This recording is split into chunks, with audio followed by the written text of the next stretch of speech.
Welcome to టీ10. సామాజిక న్యాయం అంటే వ్యక్తికి సమాజానికి మధ్య న్యాయమైన సంబంధం. సరళంగా చెప్పాలంటే సమాజంలో సంపద, అవకాశాలు, హక్కుల పంపిణీ పరంగా న్యాయాన్ని ఇది సూచిస్తుంది. జాతి, లింగం, మతంతో సంబంధం లేకుండా ఒకరు సమానత్వంతో జీవిస్తున్నారనే భరోసా ప్రజల్లో కలగాలి. చట్టబద్ధమైన పాలన ద్వారా సామాజిక, ఆర్థిక అసమానతల సవాళ్లు ఎదుర్కోవటం దీని లక్ష్యం. ఒక దేశం అభివృద్ధి బాటలో పయనించాలంటే అక్కడ ఉండే ప్రజల సహకారం అవసరం. దీనికి ప్రజలందరికీ వివక్ష లేకుండా సామాజిక న్యాయం అందించబడాలి. ఒకవేళ సరైన రీతిలో సామాజిక న్యాయం అమలు కాకపోతే అక్కడ ప్రజల్లో అసంతృప్తి పేరుకొని ఆందోళనలు, పోరాటాలు, ఉద్యమాలు చెలరేగుతాయి. అనేక దేశాల్లో ఇలాంటి నిరసనలు ఈ కాలంలో పెరగటాన్ని మనం గమనించవచ్చు.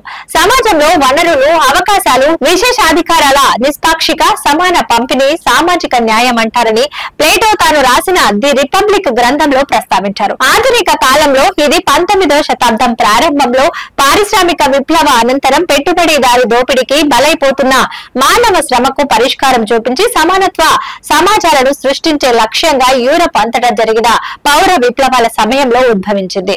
సామాజిక న్యాయం సమాజాలు, ఆర్థిక వ్యవస్థలు మెరుగ్గా పనిచేసేలా చేస్తుంది. పేదరికం, అసమానతలు, సామాజిక ఉద్రిక్తతలను తగ్గిస్తుంది. చట్టపరమైన, రాజకీయ, ఆర్థిక, ఇతర పరిస్థితులతో సంబంధం లేకుండా ప్రజలు సంపద, ఆరోగ్యము, శ్రేయస్సు, న్యాయము, సమాన ప్రాప్తిని కలిగి ఉంచుతుంది. ఇంకా ఆర్థిక పరంగా సామాజిక న్యాయ ప్రయత్నాలు సాధారణంగా జాతి, లింగ, మతం వంటి సమూహ గుర్తింపు లేదా జనాభా లక్షణాల ద్వారా నిర్వహించబడిన వివిధ సమూహాల ఆర్థిక స్థితిని పెంచడానికి ప్రయత్నిస్తుంది. ప్రపంచ సామాజిక న్యాయ దినోత్సవం ప్రతి సంవత్సరము ఫిబ్రవరి 20న నిర్వహించబడుతుంది. చట్టపరంగా ఎలాంటి వివక్షత, తారతమ్యం లేకుండా ప్రజలందరికీ సమన్యాయం జరగాలని ఐక్యరాజ్య సమితి పిలుపునిచ్చిన రోజుకు గుర్తుగా పేదరికము, నిరుద్యోగం వంటి సమస్యలను అధిగమించడానికి చేయవలసిన కృషి కోసం ప్రపంచ సామాజిక న్యాయ దినోత్సవాన్ని నేడు నిర్వహించుకుంటారు. సామాజిక న్యాయం కోసం ప్రపంచ కూటమి అంతరాలను తగ్గించి పొత్తులను నిర్మించటము అనేటువంటి ఇతివృత్తాన్ని ఈ ఏడాది తీసుకున్నారు. దేశాల్లో అంతర్గతంగా విభిన్న దేశాల మధ్య శాంతి భద్రతలను సాధించటానికి, నిర్వహించటానికి సామాజిక అభివృద్ధి, సామాజిక న్యాయం ఎంతో అవసరమని, అన్ని మానవ హక్కులు, ప్రాథమిక స్వేచ్ఛల పట్ల గౌరవం లేనప్పుడు సామాజిక అభివృద్ధి, సామాజిక న్యాయం పొందలేమని ఈ దినోత్సవం గుర్తిస్తుంది. గౌరవప్రదమైన పనిని ప్రోత్సహించడం, లింగ సమానత్వము, సామాజిక శ్రేయస్సు, అందరికీ న్యాయం పొందటంలో అంతర్జాతీయ సమాజం ప్రయత్నాలను మరింత బలోపేతం చేయడానికి ఈ దినోత్సవం దోహదపడుతుంది. సమాజం తన సామాజిక వనరులను ఎలా విజృంభిస్తుందో దానిలో న్యాయాన్ని ఇది నొక్కి చెబుతుంది. సామాజిక న్యాయం సామాజిక సంస్థల్లో హక్కులు, బాధ్యతలను ఏర్పరుస్తుంది.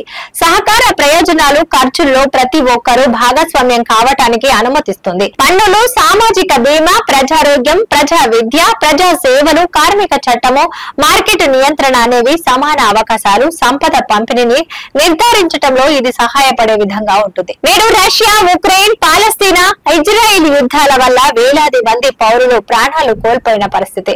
ఈ దేశాల మధ్య సామరస్యాన్ని పెంపొందించి దేశ ప్రజలకు భరోసానిచ్చే విధంగా ఐక్యరాజ్య సమితి, అంతర్జాతీయ న్యాయస్థానం జోక్యం చేసుకోవడం తక్షణ అవసరము. మన దేశంలో సామాజిక న్యాయం సమస్య సామాజిక సమానత్వంతో ముడిపడి ఉంది. స్వాతంత్ర్యం సమయంలో సామాజిక సమానత్వము, సామాజిక న్యాయం అనే భావన రాజ్యాంగ నిర్మాతలను బాగా ప్రభావితం చేసింది. సోషలిస్టు, లౌకిక, ప్రజాస్వామ్య, గణతంత్ర వంటి పదాలను అదే కారణంతోనే రాజ్యాంగ ప్రవేశికలో చేర్చబడింది. అన్ని వర్గాల ప్రజలను ఎటువంటి సామాజిక భేదం లేకుండా న్యాయంగా చూసుకోవటమే సామాజిక న్యాయము. ఇది సమాజంలోని పేద, బలహీన వర్గాల తరగతులు, మహిళల సమస్యలు, సంపద, జీతము, ఆస్తిలో స్పష్టమైన అసమానతలను తొలగిస్తుంది. కానీ ఈ దశాబ్ద కాలంగా చూస్తే నేడు అధికారంలో ఉన్న పాలకులు దేశాన్ని మత ప్రాతిపదికన పాలించడం ఆందోళనకరం.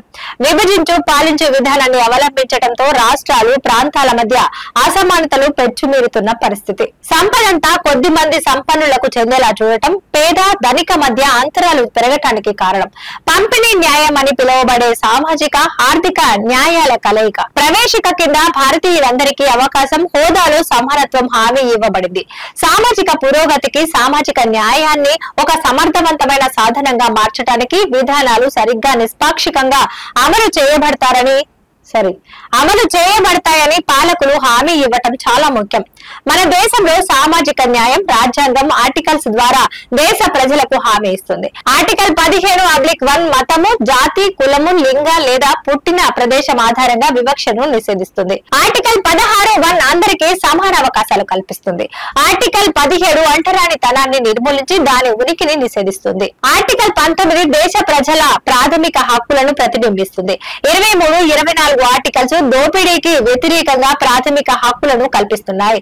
ఆర్టికల్ 38 ప్రజల సంక్షేమాన్ని పెంపొందించడానికి ఒక సామాజిక క్రమాన్ని రూపొందించాలని రాష్ట్రాన్ని నిర్దేశిస్తుంది. జీవితం అర్థవంతంగా గౌరవంతో జీవించగలిగేలా ఉండాలంటే మన రాజ్యాంగంలో పొందుపరచబడిన విధంగా అందరికీ న్యాయం చేయడం, వారి హక్కులను కాపాడడం చాలా ముఖ్యము. ఇది సమాజంలోని పేదలు, బలహీన దళితులు, గిరిజనులు, అణగారిన వర్గాల బాధలను తగ్గించడానికి ఒక సాధనం.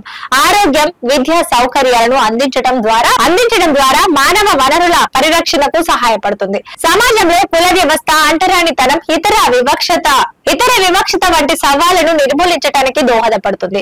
అదనపు కట్నం, ఆడ భ్రూణ హత్యల వంటి దురాచారాల్ని రూపుమాపేలా చేస్తుంది.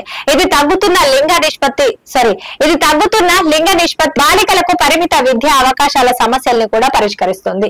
అన్ని వర్గాల ప్రజలకు సామాజిక, ఆర్థిక స్థితి, వారి ఆర్థిక వనరులతో సంబంధం లేకుండా సామాజిక న్యాయాన్ని అందించేందుకు పాలకులు కృషి చేయాలి. పిల్లలకు సంబంధించి బాల కార్మిక, బాల్య వివాహం, పోషకాహార లోపం, మహిళల పట్ల లింగ వివక్షత, పిల్లలపై వేధింపులు, అశ్లీలత, శిశు మరణాలు లేకుండా చూడాలి.